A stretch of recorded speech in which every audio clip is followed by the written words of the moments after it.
Muitos têm dúvida acerca do delegado lá no procedimento de investigação defensiva. Hoje nós queremos tirar toda essa dúvida. Então, não perde tempo, se liga, é vídeo novo e o material tá show de bola. Sobe a vinheta.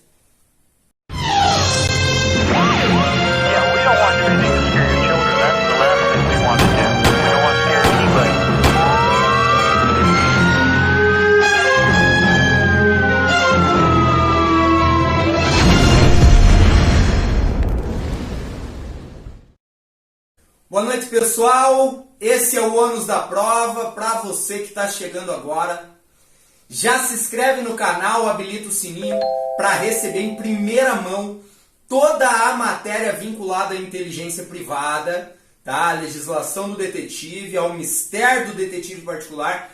Você vai ver aqui no canal o ônus da prova. Beleza? Uma dúvida que todo mundo tem, todo mundo fala sobre, é a questão do delegado na investigação defensiva. Será que o delegado também tem que autorizar, lá no rito da investigação defensiva, o detetive particular num caso de investigação criminal? Vamos saber disso agora. Muita gente pergunta, muitos profissionais da inteligência privada têm essa dúvida justamente por essa legislação aqui, ó. Dá uma olhada. Essa é a maior dúvida do detetive particular. A própria Lei 13.432 de 2011, em seu artigo 5º.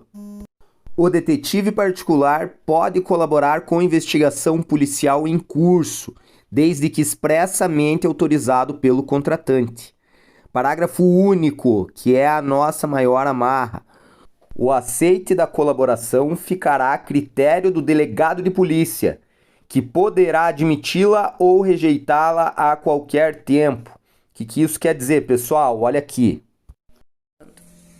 A lei aborda a investigação defensiva lá nos casos onde o delegado é o presidente da investigação, ou seja, lá no rito do inquérito policial. Lá o delegado pode opinar como tudo isso vai ser orquestrado, tá? Então, independente do aceite do teu constituinte, vamos supor, o cliente está preso lá, a família te contratou para promover essa investigação criminal, tá? Ainda vai ficar a cargo do delegado esse aceite, esse ingresso do agente privado na investigação criminal da fase de inquérito policial. Beleza? Mas, Tiago, a lei fala da investigação criminal, ela não fala da fase de inquérito. Para que você entenda isso, nós separamos um material em duas partes e única e exclusivamente sobre o intento de uma clareza nesse entendimento, tá? Não é uma norma jurídica, não é uma norma procedimental, até porque nessa separação um ato pode transitar no outro. Vou te explicar melhor, dá uma olhada. Então, nesses moldes de investigação que separamos, temos a fase pré-processual, que é moradia da investigação de polícia, presidida pelo delegado. Vamos explicar lá na frente. Temos também a fase processual, já sob o rito do processo, que nessa nossa explicação alberga o PIC, Procedimento Investigatório Criminal do Ministério Público. Vamos falar um pouco para frente do PIC também. Transitando entre as duas fases, pessoal, nós temos a investigação defensiva, que, como já falamos anteriormente, tem um início lá na fase pré-processual, lá na fase de investigação da polícia oficial, certo? Num procedimento em paralelo, não conjunto, vamos falar disso também, tá? Esse procedimento, ele ocorre quando? Quando que ele se inicia? Desde o momento em que o advogado foi constituído. Então, se o advogado teve a sua nomeação, seu chamamento lá pelo seu cliente, lá no início, na fase de investigação, olha, doutor, eu estou sofrendo aqui uma investigação estatal por um determinado crime, por um determinado fato, certo? E eu preciso dessa defesa. Naquele momento para frente, a investigação defensiva já pode atuar. Beleza? Então, para que você entenda um pouco de como funciona essa etapa pré-processual, a fase de inquérito policial, nós vamos trazer agora a premissa legal que ancora esse procedimento dentro do nosso ordenamento jurídico. Dá uma olhada. A fase preliminar ou pré-processual, como chamamos aqui, tá? Também conhecida como fase de inquérito policial, que tem por presidência do rito o delegado de polícia, amparada pelo artigo 5º do Código de Processo Penal Brasileiro. Vamos dar uma olhada lá, do inquérito policial, artigo 5º do CPP. A polícia judiciária será exercida pelas autoridades policiais. Quem são as autoridades policiais, pessoal? O delegado de polícia, no território de suas respectivas circuncisões, e terá por fim a apuração das infrações penais e da sua autoria. Volta aqui. O nosso ordenamento jurídico entende, pessoal, como autoridade policial o delegado de polícia, tá? Então a polícia judiciária que poderá promover as investigações, que fica a cargo de promover as investigações, que analisarão ali o cometimento de delito penal, tá? E sua autoria fica a cargo do delegado de polícia. Ao compreendimento deste ordenamento, do artigo 5º lá do nosso CPP, é que nós trazemos a figura da presidência do rito. Pois nós sabemos que o delegado de polícia é a autoridade policial responsável por este ato, única e exclusivamente ele, no taxativo da lei. Única e exclusivamente ele. Somente ele pode comandar este ato. Abaixo dele ele tem os seus investigadores, que atuarão em comum acordo às vontades do presidente do ato. Então, continuando o nosso exemplo, vamos passar aqui para a nossa fase processual, tá? Que vai albergar o PIC, Procedimento Investigatório Criminal do Ministério Público, presidido pelo representante do Ministério Público. A guarida legal, pessoal, desse procedimento é a Resolução 181 de 2017 e 183 de 2018 do Conselho Nacional do Ministério Público, lá em seu artigo 1º. Dá uma olhada. O procedimento investigatório criminal é instrumento sumário e desburocratizado de natureza administrativa e investigatória, instaurado e presidido pelo membro do Ministério Público com atribuição criminal, e terá como finalidade apurar a ocorrência de infrações penais de iniciativa pública, servindo como preparação e embasamento para o juízo de propositura ou não da respectiva ação penal. Olha aqui, pessoal. Então o PIC, pessoal, o procedimento investigatório criminal do Ministério Público, ele tem por finalidade analisar ações penais de interesse público. Lembrem lá da ação pública incondicionada, da ação privada subsidiária da pública. O Ministério Público vai investigar os casos de interesse público. Beleza? Essa também, pessoal, é uma das maiores discussões entre os operadores de direito. Tá? Por quê? Porque nós entendemos que ocorreu a fase pré-processual, a fase de investigação, a fase preliminar.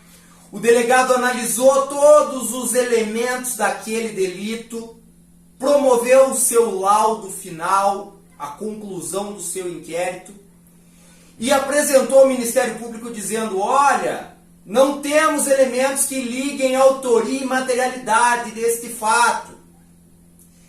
Em suma, se pensássemos aí no devido processo legal, deveria prevalecer o indúbio pro réu. Na dúvida, esse procedimento deveria ser arquivado certo? Já que não encontramos elementos factíveis ali que corroborem com a autoria e materialidade, esse procedimento deveria ser arquivado e extinto qualquer tipo de possibilidade de penalização aí desse autor, certo? Mas isso não ocorre por quê? Porque a fase pré-processual não está amparada pelo rito judicial. E o indúbio pro réu é uma garantia constitucional do devido processo legal, certo?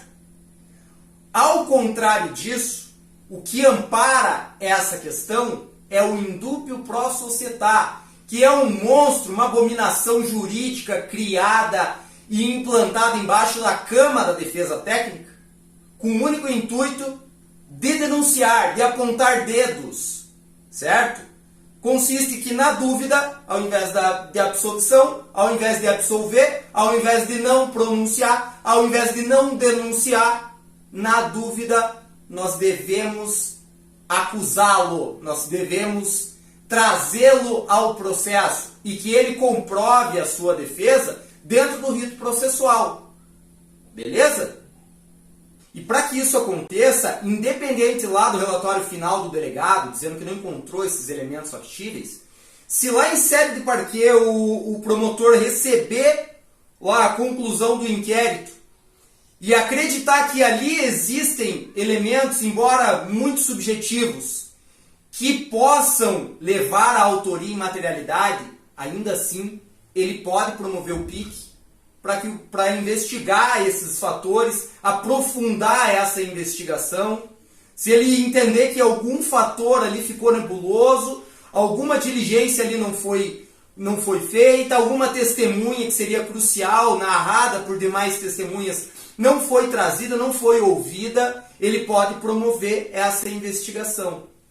Um outro fator importante, pessoal, recordem que lá no início do vídeo, lá no início da nossa conversa, nós citamos nessa divisão que nós fizemos entre fase pré-processual e fase processual, única e exclusivamente sob o intento de clarear seu entendimento, tá?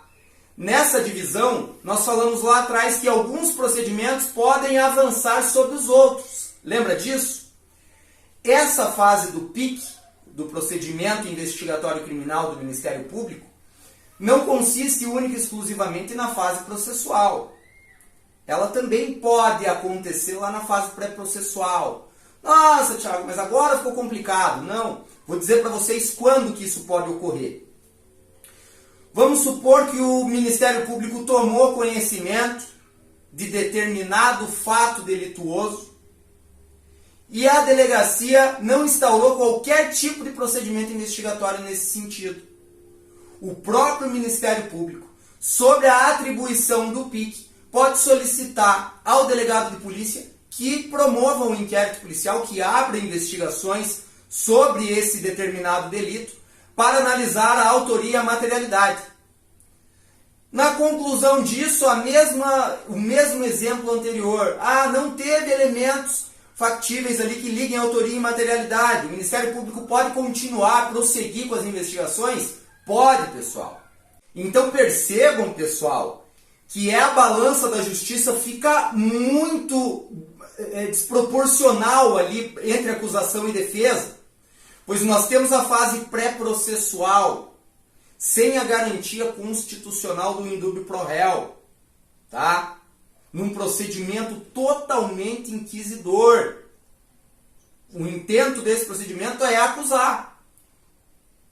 Aí não temos elementos factíveis ali que corroborem com a autoria e materialidade do delito. O Ministério Público ainda pode promover outra investigação. No lugar de arquivar esse procedimento, né, arquivar essa investigação, o Ministério Público ainda pode promover outra investigação sob intento de acusar.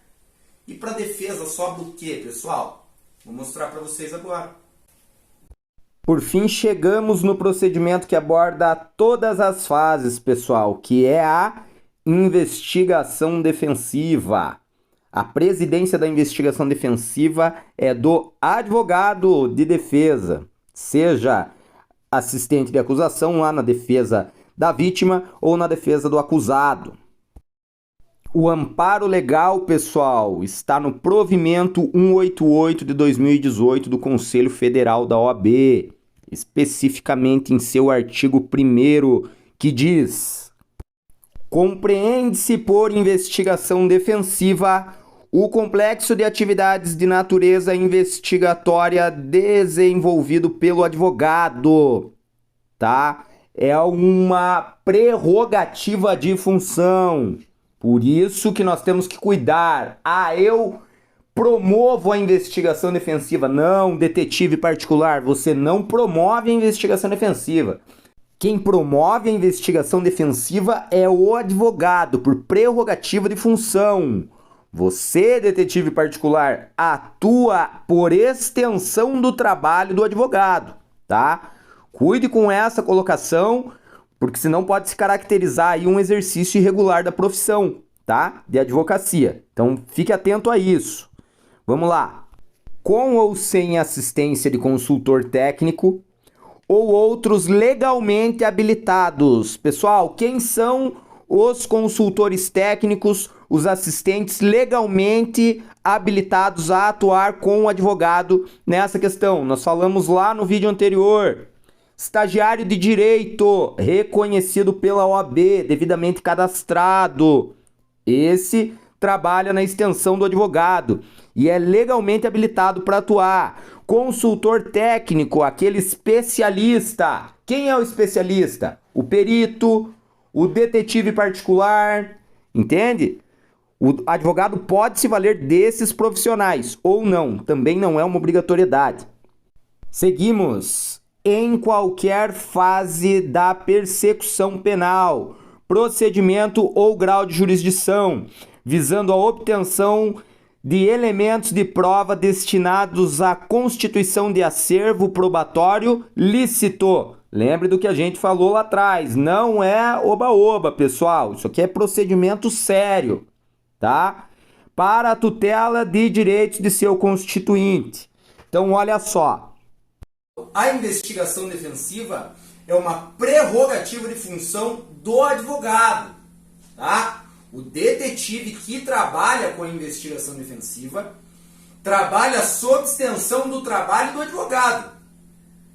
Para atuar sobre a investigação defensiva, nós dependemos da presidência do advogado. Por ser uma prerrogativa de função, aí sai a presidência da operação. Então, pessoal, se nós entendemos que essa é uma prerrogativa de função do advogado, por óbvio, nós entendemos também que ele tem liberdade para fazê-la, tá? E qualquer tipo de cerceamento nesse sentido pode resultar numa violação de prerrogativa da função do advogado. Nós vivemos momentos muito tenebrosos nesse sentido, por isso a OAB está com os olhos voltados para esse tipo de situação. Recentemente nós temos o caso lá do julgamento no Rio de Janeiro, qual eu não vou falar do tema, né? Não vou falar do caso em si, única e exclusivamente que o processo ainda está tramitando, mas nós tivemos lá o Dr. Cláudio Daledoni, Dr. Fabiano Lopes, doutora Flávia Frois, né? Doutora Letícia Fará, Dr. Renan Canto, sofrendo uma arbitrariedade da justiça, da presidente daquela sessão, que queria delimitar ali onde o advogado vai sentar, quando o advogado vai levantar, quando o advogado vai falar. Nós não podemos compactuar com esse tipo de ato, pessoal, pois se fere a função do advogado e nós trabalhamos com investigação defensiva por extensão do trabalho do advogado, isso vai respingar na gente também. A gente também vai sentir isso quando for a nossa vez. Tá? É o caso do advogado que sai a campo para produzir a sua prova e é impedido pelo agente de segurança pública. O advogado que sai em exercício da sua função, amparado pelo estatuto da OAB, e recebe qualquer tipo de proibição ali de promover aquele ato. Posteriormente eu ainda quero trazer em voga a questão do agente privado, que está lá em campo por extensão do trabalho do advogado, produzindo ali uma matéria que vai corroborar ali com a defesa, que sem ela o processo restaria prejudicado, e é obrigado a sair daquele local por estar em uma situação suspeita. Isso também traz um prejuízo e, claro, a gente vai debater a particularidade disso lá na frente, que alguns fatores têm que estar presentes, mas isso pode acarretar, inclusive, num crime de abuso de autoridade. Claro que depende do dolo do agente, depende de outros fatores, a gente vai debater mais isso, mas isso pode ocorrer. Então, se fere a advocacia, pessoal, nós também temos que lutar para defender o advogado. Beleza? Pensem sempre nisso. Caminhamos já para a conclusão, pessoal. Tá? Nós explicamos aqui as premissas de cada operação investigatória que pode ocorrer dentro do processo. Desde a fase pré-processual, desde antes da propositura da ação penal, até posterior a ela. Falamos lá da investigação defensiva, desde a fase pré-processual até posterior à revisão criminal. Falamos lá das premissas lá da investigação estatal, na fase pré-processual, pela presidência do delegado. Falamos da fase processual, para um melhor entendimento, do PIC, presidido lá pelo representante do Ministério Público. E temos aqui, num procedimento totalmente apartado, totalmente independente dos outros viés investigativos, a própria investigação defensiva, sob presidência do advogado. Então, pessoal, agora retomo com vocês. O delegado na investigação defensiva não opina. O delegado na investigação defensiva não possui qualquer tipo de papel ativo, salvo quando a prova produzida pelo advogado, em comum acordo com o seu constituinte, é importante, é primordial, é necessária na conclusão do inquérito policial. Tá? Nós trouxemos elementos ali que podem levar ao arquivamento do inquérito. Então é importante que o delegado tenha essa ciência. Mas isso fica a cargo da defesa decidir. E quando eu falo defesa, falo da defesa pessoal, lá do acusado, e da defesa técnica. Tá? Vai restar a cargo da defesa decidir se essas informações devem conter lá o relatório do delegado. Se o delegado deve estar ciente dessas informações. Caso contrário, pessoal, isso vai corroborar só com a defesa, só com a tese defensiva. Tá ok? Espero ter clareado o pensamento de vocês, ter sanado a dúvida de vocês sobre esse tema, sobre o papel do delegado e a investigação defensiva, certo? Espero que vocês não confundam mais essa temática e que de alguma forma esse conhecimento possa ter te tocado para transformar o seu profissional, para elevar o seu nível de conhecimento, seu nível profissional em prol de um bom resultado. Eu agradeço você que acompanhou esse vídeo até aqui. Se você não está inscrito, não perde tempo, pessoal. Se inscreve no canal, ativa o sininho aí para que você receba tudo em primeira mão. Aqui só tem material bacana, tá? E o nosso intuito é a troca de conhecimento, é ajudar você a elevar o seu profissional. Beleza? Esse foi o ônus da prova, pessoal, e que aguardo uma próxima. Valeu? Tamo junto!